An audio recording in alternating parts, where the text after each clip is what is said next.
자, 성경의 관점 8번째 시간, 십자가를 지는 삶이란 어떤 것인가, 즉 십자가의 도에 대해서 좀 말씀을 드려보려고 그럽니다. 예수님이 제자들을 부를 때 나를 따라오려거든 너 자신을 부인하고 자기 십자가를 지고 따르라고 하셨어요.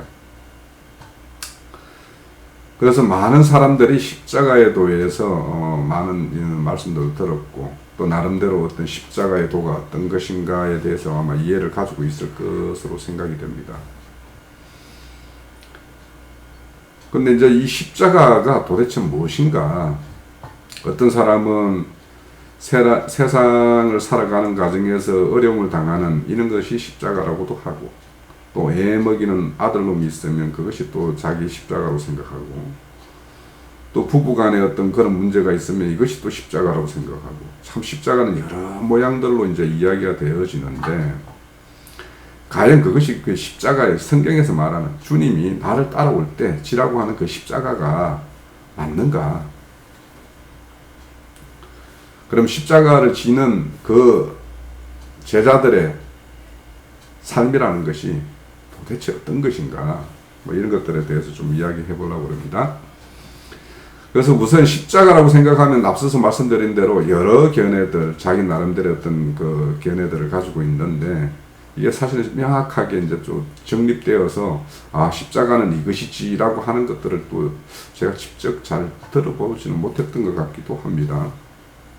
그래서 십자가 하면 주님의 십자가처럼 모든 인류를 죄 가운데 구원하는 그런 엄청난 사건을 생각하는 십자가도 있고, 이제 작게는 가정사, 모든 자기 개인의 어떤 문제를 십자가라고 하는 것처럼 이 십자가에 대한 이 스펙트럼이 너무도 넓어요. 자, 그리고 이제 이 십자가라고 하면 어떤 육신의 해를 당하는 거, 그래서 쉽게 더 나아가면 이제 육신의 죽음을 당하는 거, 이런 것을 이제 십자가라고 생각하는 어떤 사람들에게는 참 이거는 굉장히 고통스러운 것이죠. 무서운 것이고. 왜냐하면 우리 인생들이라는 것은 육신의 어떤 작은 어떤 가시 하나 찔려도 그것이 나를 되게 불편하게 만들고 성가시게 만들고, 뭐 그런 것이 우리 자신들 아닙니까? 그런 거에 비추어서 그럼 십자가에서 주님처럼 못 박혀 죽어가신, 그리고 또 우리 어떤 주님의 길을 가신 그 사도들의 어떤 그런 순교의 어떤 삶, 이런 것들을 우리가 이제 생각한다라면 십자가라는 것은 굉장히 어떤 고통과 그런 어떤 엄청난 환난을 당하는 것과 이렇게 연결을 시켜서 이제 생각을 하는 그런 경우가 많죠. 그런데 이제 주님이 나를 따라오거든 모두 십자가를 지라고 했다면, 이 십자가를 지는 거는 누구는 져도 되고 누구는 안 지도 되고 그런 것이 아니라는 거예요. 이 십자가를 지는 거에는 애가 없다라는 거예요. 그러면 믿는 저나 우리 형제 자매님들이나 다 십자가를 지어야 돼요. 그러면 이 십자가가 무엇이길래 어떻게 지어야 되는 것인가, 이런 거에 대해서 우리가 한번 좀 생각을 해볼 필요가 있지 않겠어요? 자, 그래서 또 이 십자가라는 거는 어떤 시대와 이제 그런 아까 앞서서 말씀드린 대로 십자가의 어떤 그런 스펙트럼이 다양하고 광범위한데, 이거는 시대적 상황에 되게 영향을 받는 거 아닙니까? 그러면 그런 걸로 국한하면. 그래서 어떤 그런 초대교회 시대는 그 로마의 어떤 제국에 의해서 지배받는 어떤 그런 시대였고, 그 시대는 유대의 어떤 종교와 주님의 이 땅에 오셔서 가르쳐 주신 새로운 생명의 어떤 복음과 그 사이의 어떤 갈등은 첨예했기 때문에 그것이 결국에는 죽음의 사건으로 이렇게 연결되었던 것이거든요. 그럼 그 시대에는 그렇게 어떤 순교의 어떤 그런 제자들의 어떤 삶으로서 나타나는 모양이 있었고, 그러면 오늘날 이제 저희들이 살아가는 이 시대 같으면 참 평화의 시대예요. 주님의 복음을 증거한다고 해서 육신의 해를 하고 이러는 것은 없는 시대를 살고 있는 시대가 우리 시대입니다. 그럼 이 시대에는 그런 죽음과 같은 그런 십자가는 그렇게 흔하지 않는 시대를 살고 있는 것이거든요. 그렇다면 만약에 그렇게 어떤 십자가의 어떤 죽음으로서 어떤 규정되는 그런 십자가라면 우리 이 시대에는 그런 십자가를 질 수가 없잖아요.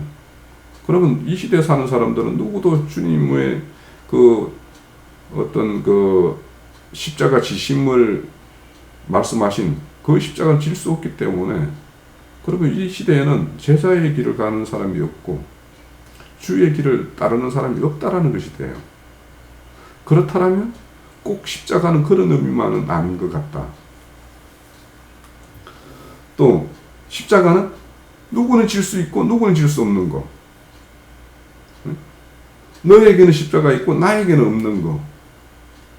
즉 가정의 환난이라는 그 고통, 이런 것들을 십자가로 한다면 누구에는, 어느 집에는 그런 고통이 없는 집도 있고 누구에는 그런 것이 막 설상가상으로 몇 가지가 중첩되어 오는 이런 환난을 당하는 가정도 있고, 그렇다면 그 집에는 그 어떤 가정은 십자가가 있고 평안한 집은 십자가가 없고, 그렇게 되면 또 이것도 십자가의 어떤 문제가 되겠죠. 그래서 십자가를 지고 나를 따르라고 하는 이 말씀이 누구는 있고 누구는 없는 이런 십자가라면 이 말씀이 뭔가 좀 모순되는 것이 발견되기 때문에 주님이 말씀하신 그 십자가는 꼭 이렇게만은 아닐 것이다. 또 그분께서 십자가를, 예수님의 십자가에 지신 그 십자가가 누구에게는 효력이 발휘되고 누구에게는 발휘되지 않는 이런 것이라면 온 인류를 위해서, 온 인류의 죄를 사하기 위해서 이 땅에 오셨던 그분의 어떤 십자가의 지심이기 때문에 그거와 연장선에 있다라면 우리 각자가 지는 것이, 십자가가 어떤 개인에게 국한되는 것이라면 이건 십자가이겠는가? 주님이 개인의 어떤 문제에 국한되는 이런 것들을 십자가라고 생각하고 이런 걸 지고 나를 따르라고 했겠는가? 따라서 주님이 이 땅에서 오셔서 지었던 십자가가 모든 인류에게 미치는 어떤 그런 어떤 공적인 어떤 십자가라면 우리 개인들이 지는 어떤, 각자가 지는 어떤 이 십자가도 꼭 공적인 의미가 부여되지 않는 그런 십자가가 있을 수 있겠는가. 그래서 우리 각자가 지는 것은 어떤 모든 인류를 위하신 주님의 그 십자가 연장선에서 공적인 어떤 영역의 가치가 지어질 때 그것이 십자가가 되지 않겠는가. 자, 우선 생각해 볼 것은 예수님이 이 땅에 오셔서 지으신 그 십자가는 죄인의 형틀이에요. 죄인의 사형을 집행하는 십자가 형틀이에요. 그래서 거기에는 십자가를 진다라는 것은 죄인이 아니면 질 수 없는 거예요. 그러면 우리 스스로도 그 십자가를 지려면 우리 스스로 죄인의 모양이 되지 않으면 그 십자가를 질 수가 없는 거예요. 그러면 우리는 어떤 죄인의 모양이 되어서 십자가를 지어야 되는가, 이럴 것도 한번 생각해 볼 수가 있겠죠.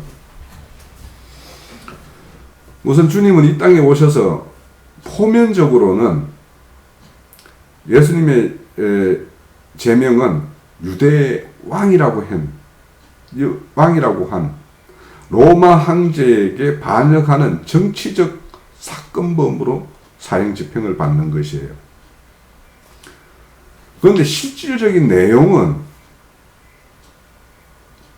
유대인들이 예수님이 이 땅에 오셔서 스스로 하나님의 아들이라고 했기 때문에, 그래서 참남된 그 말들을 쏟아냈기 때문에 예수를 죽이기로 작정했고, 그래서 그 예수의 제목은 실질적으로는 하나님의 아들을 사칭한 그 죄로 죄인데, 그것을 겉모양은 로마 황제에게 반역한 유대 왕이라고 했기 때문에 죽는 모습으로 이렇게 십자가의 형태를 지게 돼요. 그러면 예수님은 실제 하나님의 아들이잖아요. 그리고 실질적으로 유대의 왕이잖아요.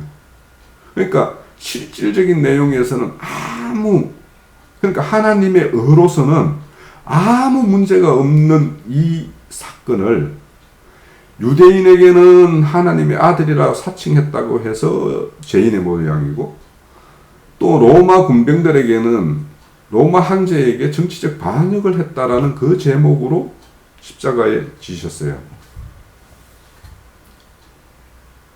그렇다면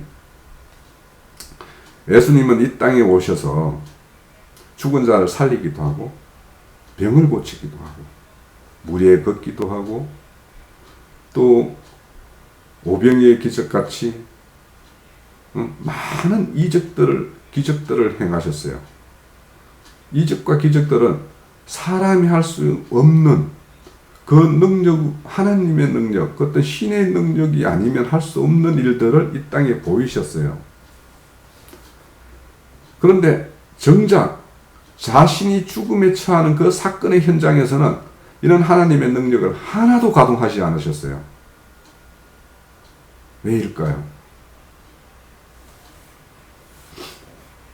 주님은 이 땅에 오실 때 하나님의 뜻을 전하기 위해서, 하나님의 의를 나타내기 위해서 이 땅에 오셨어요. 그렇다면 그분이 이 땅에 오셔서 그 온전한 뜻을 다 전해서 지금 이런 죽음을 감내하는 것인지, 인간의 인간의 어떤 생각으로 생각하면, 인간적인 생각으로 보면, 그분이 더 하나님의 능력을 펼쳐서 이런 어떤 불의한 재판을 하나님의 그 능력에 의해서 깨어부수고, 하나님의 그 권능을 더 만민에게 보여줄 수 있는 절호의 기회인데, 그때 그 능력을 취하시지 않았어요. 그럼 하나님의 능력이 없어서 그런 걸, 예수님이 이 땅에 오셔서 그런 능력이 없어서 그 자리에서 그런 걸 취하지 않았는가? 아니겠죠. 그러면 이 의문, 왜 십자가에서 그분은 그동안에 베풀었던 그런 이적과 기적을 행하지 않고 순수히 불의한 재판에 죄인의 모양으로 죽는 그 길을 가셨는가? 그렇다면 하나님이 애초에 예수를 이 땅에 보낼 때 예수님이 이 땅에 오셔서 보이고 나타내야 될 모양의 마지막 모양은 죄인의 모양으로 죽는, 이것이 하나님의 뜻은 아닌가? 하나님이 하시는 일이 하나님 뜻대로 되지 않는 일은 없죠. 계획하신 일대로 되지 않는 것이 없죠. 그러면 그렇게 예수님이 이 땅에 오셔서 그런 죄인의 모양으로 죽는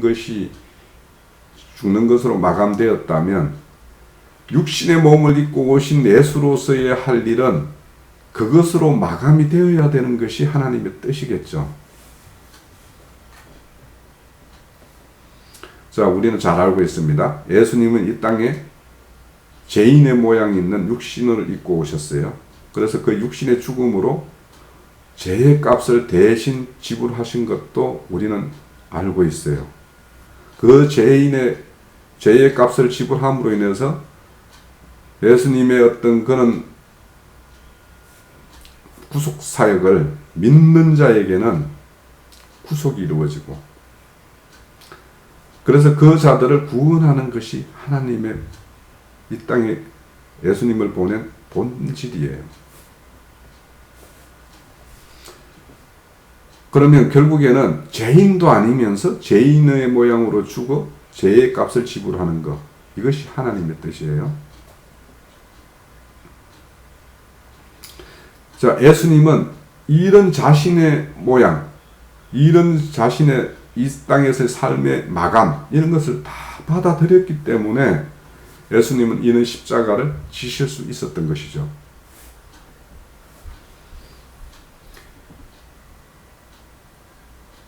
그 내용적으로 보면 하나님의 아들이고 또 유대의 왕이기 때문에 죽을 이유가 아무것도 없어요. 그래서 하나님이 자신이 가진 어떤 진실, 그 능력을 통해서 그걸 밝히 보이시고 그 불의한 것들을 다 꺾어버릴 수도 있음에도 불구하고 하지 않으시고 죽으셨다라는 거. 그래서 이거는 인간적인 생각으로 보면 예수님은 거기서 살아서 하나님의 능력이 어떤 것인지 이렇게 보이는 거, 그것이 마땅한 것 같아요. 그런데 여기서 하나 막 생각해 볼 거는, 예수님 이 땅에 오셔서 공생애를 시작했을 때 40일 금식을 하고 성령의 인도를 따라 그 강야로 나아갔을 때 마귀에게 시험을 당하는 것이 있어요. 그때 보면 첫째는 돌로 떡을 만들어 먹으라는 것이 있었고, 두 번째는 성전 저 꼭대기에서 뛰어내려도 너를 상하지 않게 하실 것이다, 천사가 받들어서. 세 번째 시험은 이 망국 성전 높은 곳에 올라가 가지고 이 망국을 보여주면서 나에게 절을 하면 이 모든 것을 너에게 주겠다라고 했어요. 그때 예수님은 당신의 어떤 능력도 발휘하지 않으시고 그 연약한 몸으로 40일을 굶주린 그 상태에서 사탄의 마귀가 발휘하라고 하는 그 하나님의 능력을 발휘하지 않고 믿음으로 이겼어요. 왜냐? 그런 것들에게 굴하게 되면 하나님의 아들, 거기에 보면 네가 하나님의 아들이거든 그렇게 하라고 해요. 그런데 그렇게 하는 것이 하나님의 아들의 모습이 아니기 때문에 예수님은 그렇게 하지 않은 거예요. 만약에 그렇게 그 순간에 그런 능력을 보여서 그렇게 행하는 것이 하나님의 아들됨이라면 예수님은 당연히 거기에서 그런 마귀가 하라고 하지 않아도 그렇게 했을 거예요. 그렇지만 그것이 하나님의 아들의 모습이 아니기 때문에 안 하셨어요. 그걸 다 물리치셨어요. 지금 십자가의 모양도 매 마찬가지예요. 그렇게 능력을 보여서 그들 유대인의 불법과 로마 군병들의 불법적 그 어떤 재판을 하나님의 가진 능력과 모든 것을 동원해서 이길 수 있을 거예요. 그렇지만 그렇게 하지 않은 것은 그것이 하나님의 아들의 모습이 아니기 때문이에요.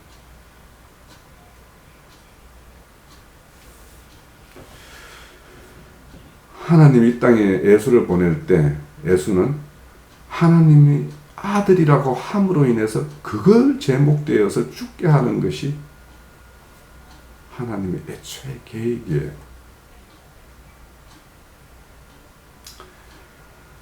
거기에서 죽는 그 방법으로 참 하나님의 아들이었구나를 가르치고자 한 것이 하나님의 계획이에요. 그 육신의 죽음의 현장에서 모두들 그 죽는 모습, 벌거벗겨지고 손 다리에는 못이 박히고 머리에는 가시 멸류관을 쓰고, 이런 모습이 일반의 사람의 모습에는 그가 유대의 왕일 수도 없고 하나님의 아들일 수도 없는 모습이에요. 그래서 다 떠나갔어요.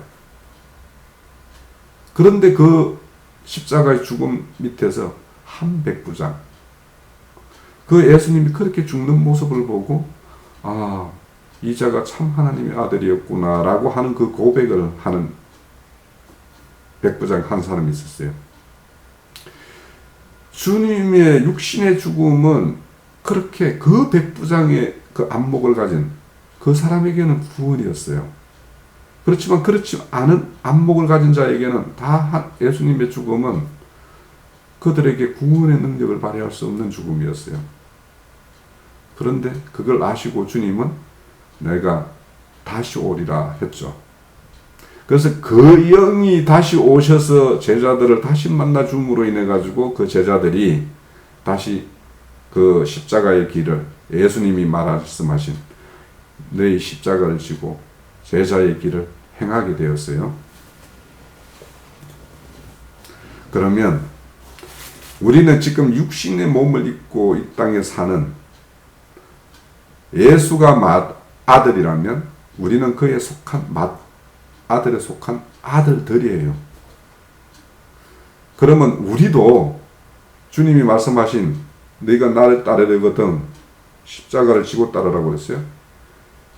참아들이신 예수는 그 십자가를 지셨어요. 그럼 그에 속한 우리가 지어야 할 십자가가 있겠죠. 그 십자가에 지는 모습이 어떤 모습이어야 되는가가 오늘 이 십자가의 모습을 제가 말씀드리고자 하는 핵심이에요. 자, 우리가 예수의 십자가의 의미가 어떤 것이며, 우리가 예수의 십자가, 예수님이 말씀하신 나를 따르려거든 너희 십자가를 지라는 것, 이것이 정확한 해석이 되어지지 않으면 우리는 십자가의 그 주님이 요청하신 그걸 행할 수 없는 사람이 돼요. 반드시 우리는 십자가를 지어야 돼요. 누구도 예외가 없어요. 앞서 말씀드렸지만. 그러면 그 십자가의 의미가 우리가 정확하게 이해되어야지 우리는 그의 의미를 질 수가 있어요. 자, 십자가는 예수님은 원래 의인이었어요. 죄 없는 분이에요. 그런데 그분이 죄인의 모양으로 죽으심으로 인해서 본래 죄인이었던 이 인간들을 살리는 사건이 십자가의 사건이에요. 그래서 예수님의 아들, 하나님의 아들 예수가 온전한 의인임에도 불구하고 죄인의 모양으로 죽는 것이 그분의 마지막 모습이었어요. 그러면 그 죽는 것이 육신의 죽음이냐, 의에 대한 죽음이에요. 의에 대한 죽음이 육신의 죽음으로 나타났을 뿐이에요. 예수님의 의는 유대인의 의와 로마 황제가 가지고 있는 의보다 참의예요. 그들의 의는 불의예요. 그런데 참의가 불의에게 죽음을 당하는 현장이 십자가예요. 우리가 하나님의 의를 가지고 있다라면 불의와 맞서서 그 불의를 깨부수는 게 아니에요. 그들을 대적하는 것이 그들의 의를 무찔러서 그들의 의를 깨는 것이 아니에요. 깰 수가 없는 거예요.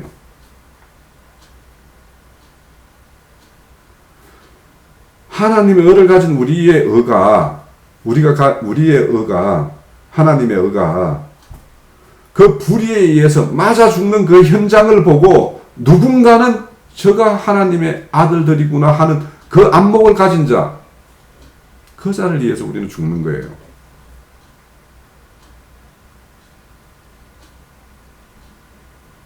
그래서 죽어야 돼요. 지금까지 우리는 우리의 오름, 이걸 늘 이김으로써 남을 상대를 깨어 부숨으로써 우리는 이기려고 했던 것이 우리의 실상이에요.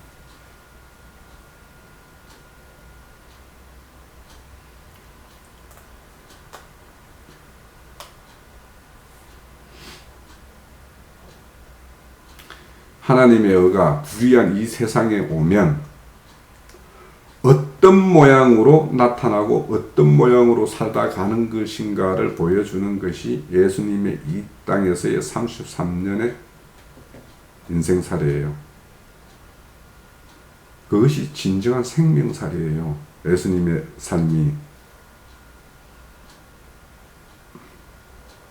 그래서 참 하나님의 의를 가지고 있으면 그 모양은 지는 것 같아요. 그래서 죽음을 당해요. 우리 사도의 죽음도 겉으로 보면 세상의 불법한 자들에 의해서 하나님의 의가 죽어나가는 모습이에요.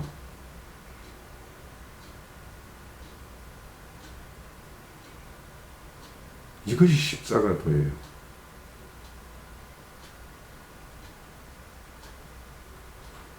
우리는 늘 내 가진 의를 통해서 상대의 불의를 무릎 꿇게 하고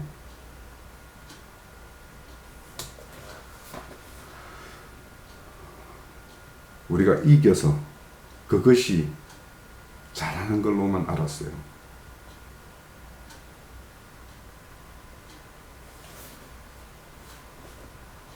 부끄러운 고백인데요. 이것이 얼마 전에 제 모습이었어요.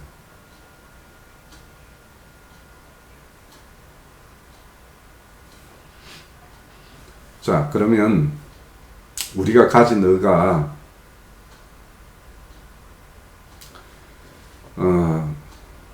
우리가 가진 의가 참 하나님의 의인지 아닌지는 또 그거는 다른 차원의 문제예요.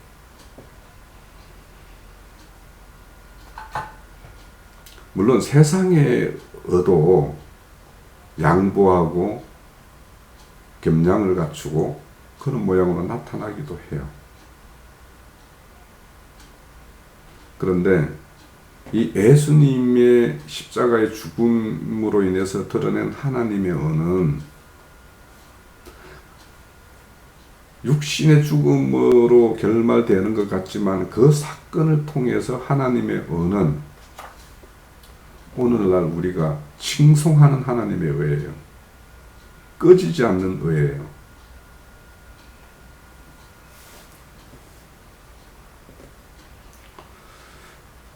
자, 그러면 우리 각자가 가지고 있는 의라고 하면 이 각자가 가진 이 의의 스펙트럼은 굉장히 커요.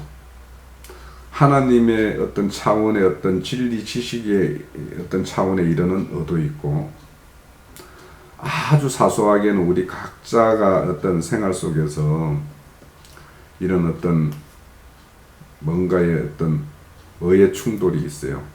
그러니까 각자의 오름이라고 할 수도 있겠죠.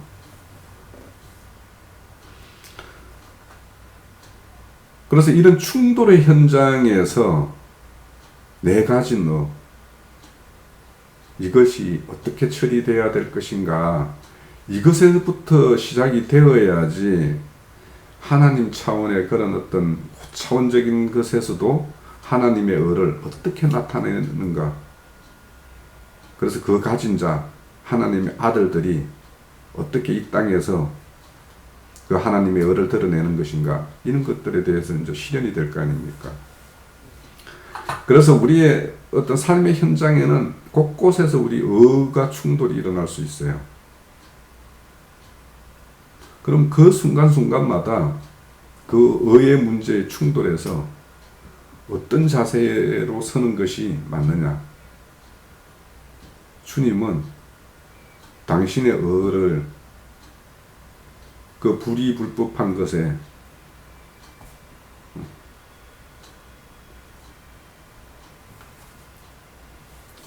그러니까 그 충돌의 현장에서 그들을 끄끔으로써 이기는 것이 아니라 그들에게 겉으로 드러나는 모양은 짐으로써 패하는 모양으로 그렇게 드러나요. 이거는 큰 자가 작은 자를 위해서 죽어주는 거예요. 큰 생명이 작은 생명을 포옹하고 안는, 품는 이런 차원에서 일어나는 것이 그 순간의 의의 처리의 문제에 접근하는 방식이 바로 십자가의 방법이에요. 그래서 우리가 그런 사소한 문제에서부터 그런 충돌이 일어나는 현장은 우리 삶의 곳곳에서 일어나기 때문에 우리는 언제든지 그런 어떤 문제에서 우리는 십자가의 어떤 방식, 십자가의 처리 방식, 이 방식을 동원할 수가 있어요.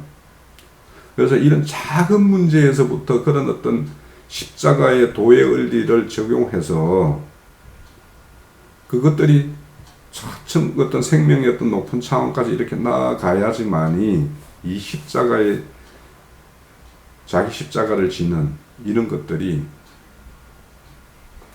우리의 어떤 생명적 체질화가 될 수가 있어요.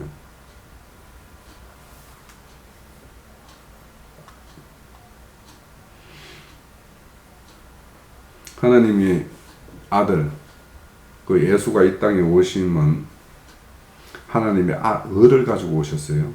그래서 하나님의 을을 당신의 육체에 나타나신 그 사건들이 예수님의 이 땅의 33년이에요. 그래서 그 예수님은 참 을을 모르는 그들에 의해서, 그들의 법에 의해서 죄인의 모양으로 이렇게 죽으시는 것이, 그분이 이 땅에서 오셔서 마지막을 장식하는 모양이에요. 그래서 그 죽으시는 모양은 사람들 중에서 가장 낮은, 가장 어찌 보면 비참한 이는 모양으로 마지막을 장식하셨어요. 그런데 그 모양이 모든 인생들의 허물과 죄를 덮을 수 있는 방법이었어요.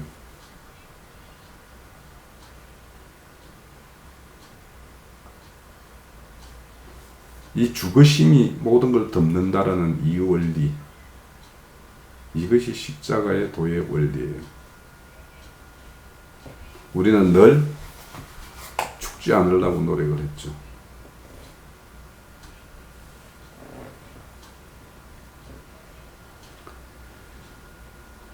그래서 사람이 다 자기 자신이 살아가는 모든 영역에서 자기 자신의 을을 죽이고 그 오를 온전히 드러내는 것은 그들 앞에서 죄인의 모습, 지는 자의 모습, 이런 모습으로 드러날 때 오히려 그 은은 드러나는 것이 하나님의 을을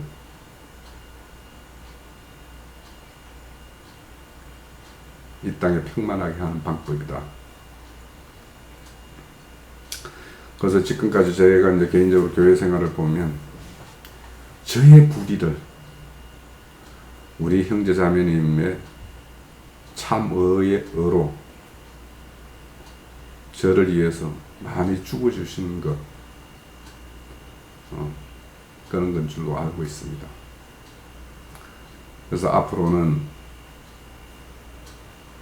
내 안에 있는 하나님의 그 의를 위해서 제가 죽어줄 수 있는 그런 분량의 어떤 이르기를 이 소원함으로 가지면서 지금 이 증거를 이어가고 있습니다. 그래서 사람은 살면서 모든 의가 부딪히는 충돌 현장에서 거기에서 물러서면 내 육신의 수고가 따를 수가 있어요. 그 육신의 수고를 감당하는 것이 십자가의 도예요. 십자가의 도에는 반드시 내 육신의 수고가 따라요.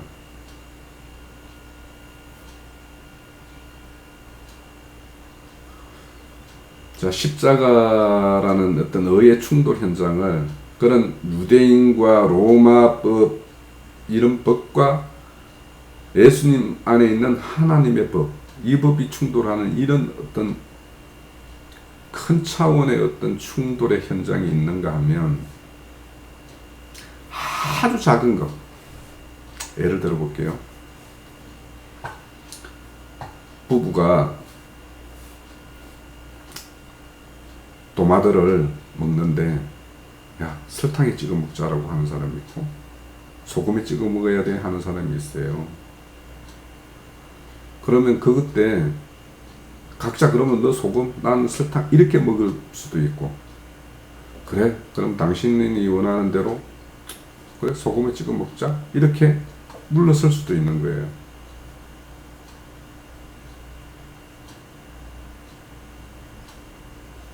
의가 나의 의를 죽이면, 나의 의를 내려놓으면 평강이 이루어질 수 있어요.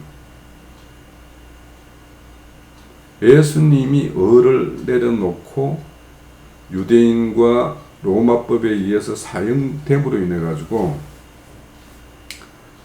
안나슨가 그랬죠. 한 사람이 죽음으로 인해서 다 다들 편안할 수 있다라면 그 한 사람이 죽는 것이 옳지 않은가. 참 어떤 다른 어떤 목적을 두고 안나 쓰는 말을 했겠지만 진정 예수님은 당신의 한 죽음을 통해서 모든 인류가 하나님과 화목할 수 있는 길을 여신 것이 십자가예요. 그래서 자신의 을을 내려놓고 자기 을을 죽임으로 인해서 찾아오는 그 평강, 그 세계가 십자가로 이루어지는 평강의 세계예요. 앞서서 사소한 것 말씀드렸듯이 부부간의 그 작은 의견에 한 발 누군가 물러섬으로 인해서 그 평강이 이루어질 수가 있어요. 그 작은 문제에서. 그래서 이런 작은 문제들이 쌓이면 내가 가진 을을 어떻게 행사하는 것이 하나님의 온전한 을을 드러내는 방식인가를 알게 돼요.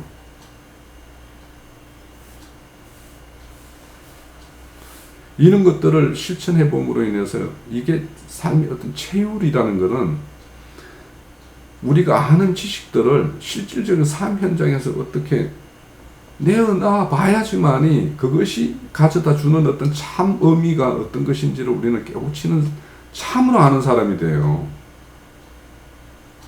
그러니까 머리로 아는 것들을 내 삶의 현장에서 적용해 봄으로 인해서 그것이 가져다 주는 그것들이 같이 있을 때 우리는 거기에다가 의미를 두고 그런 길로 더 정진하게 되는 거거든요.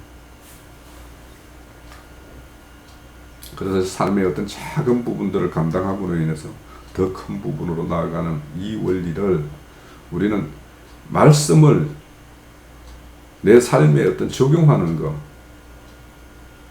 그래서 그것이 말씀이 참 생명이 되어서 그것의 어떤 가져다 주는 어떤 열매를 맛봄으로 인해서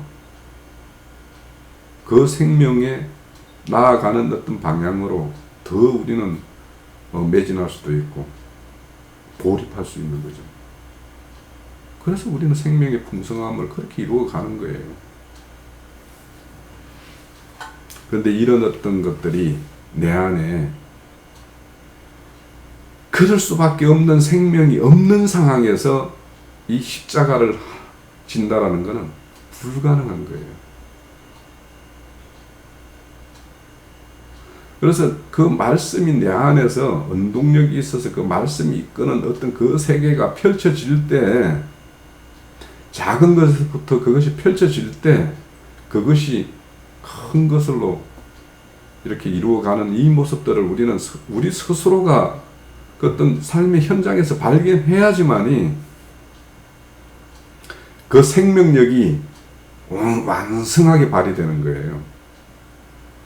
그런데 그런 것들이 그 생명력이 지식이 생명이 되어서 그 생명력이 발휘되는 어떤 그것들을 제한하고 가로막는 이런 요소들이 있어요.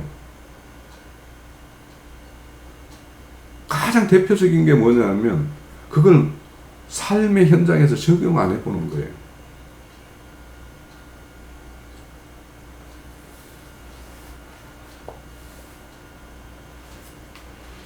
자, 성령의 임재와 감동. 따라서 우리에게는 그런 온전한 그런 어떤 십자가를 질 수 있는 그런 생명이 원천적으로 없었던 사람이에요. 그런데 그런 십자가를 경험하고 체휼한 다시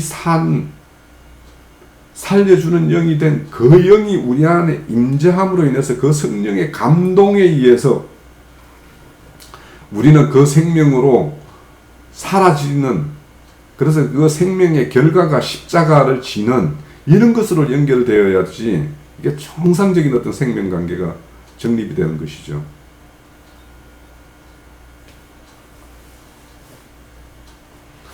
자, 성령의 임재에 의해서 우리는 그런 생명을 사는데, 그런데 이런 성령의 감동과 임재 없이 자기 생명을 다른 자를 위해서 내어준다 하더라도 그거는 소리나는 꽹과리와 같다라고 그랬죠. 그거는 잠시 할 수 있어요.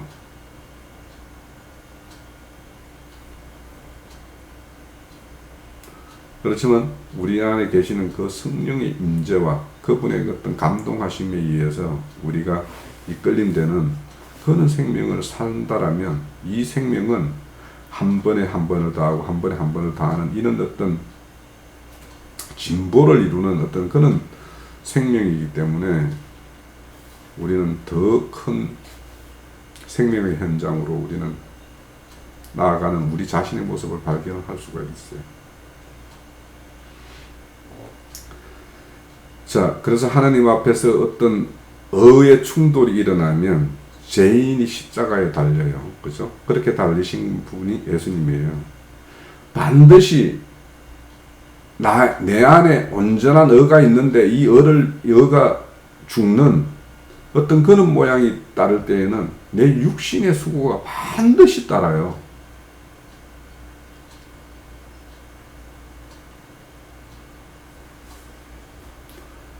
그래서 이런 것들을 육신의 수고를 이런 일로 그러니까 나의 의를 내려놓고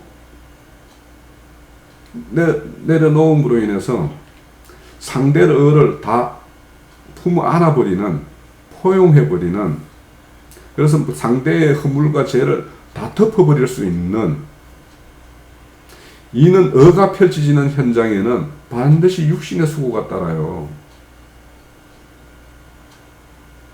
그래서 그것이 이루어지는 것이 뭐냐면 우리가 흔히 말하는 헌신이에요. 헌신은 자기를 비워주지 않으면 헌신이 되지 않는 거예요. 헌신은 내가 내 방식대로 하나님을 섬긴다라고 이것저것을 내어놓고 내 열심을 들어붓는 이것이 헌신이 아니라 하나님이 일하실 수 있도록 내 자신 안에 있는 나의 나의 생각 이런 것들을 다 비움으로 인해서 내 안에서 하나님이신 그 영이 마음껏 활동력을 발휘할 수 있는 그런 것이 되었을 때 그것이 헌신이에요. 한마디로 헌신은 하나님이 마음껏 쓰실 수 있도록 제 자신을 비워주는 것이 헌신이에요. 이것이 되었을 때만이 의의 충돌 현장에서 하나님의 의가 하나님의 의의 방식대로 나아가는 것이 십자가의 모양, 예수님이 십자가에 지시는 그런 모양으로 우리의 어떤 삶의 현장에서 나타나는 거예요. 그래서 우리는 십자가를 그런 모양으로 지는 거예요.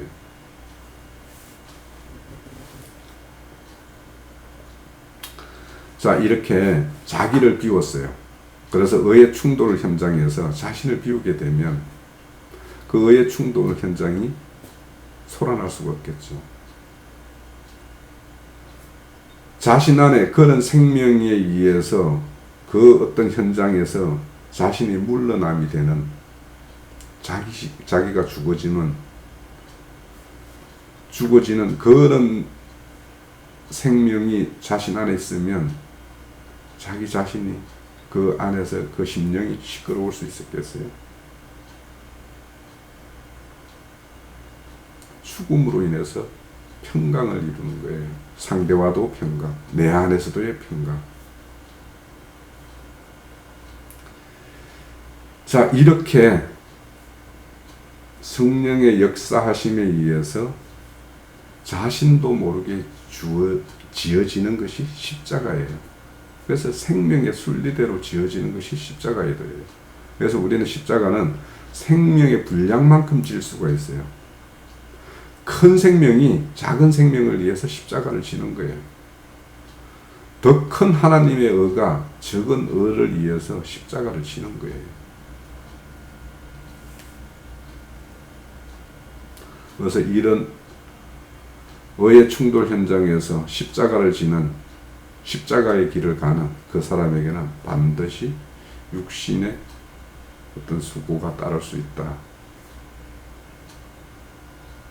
그렇지만 이런 헌신의 어떤 삶을 통해서 자기 자신은 오히려 더 내면에서는 질서가 잡히고 더 잠잠해지고 그 고요함을 만끽하게 되는 이것이 십자가의 삶이 나에게 주는 새로운 어떤 평강의 세계, 이 세계를 우리는 다 누려야지만이 주님이 나를 따르려거든 너의 십자가를 지고 따르라. 그 십자가가 주는 우리의 어떤 새 세계가 저와 우리 형제 자매님들 각자에게 또 우리 교회 안에 그래서 서로가 죽어지는 이런 어떤 교회 실행이 된다라면 우리는 온전히 주님의 뜻대로 주님의 길을 따르는 그런 어떤 제자된 삶을 사는 사람이라고 할 수 있을 것 같아요. 오늘 여기서 마칩니다.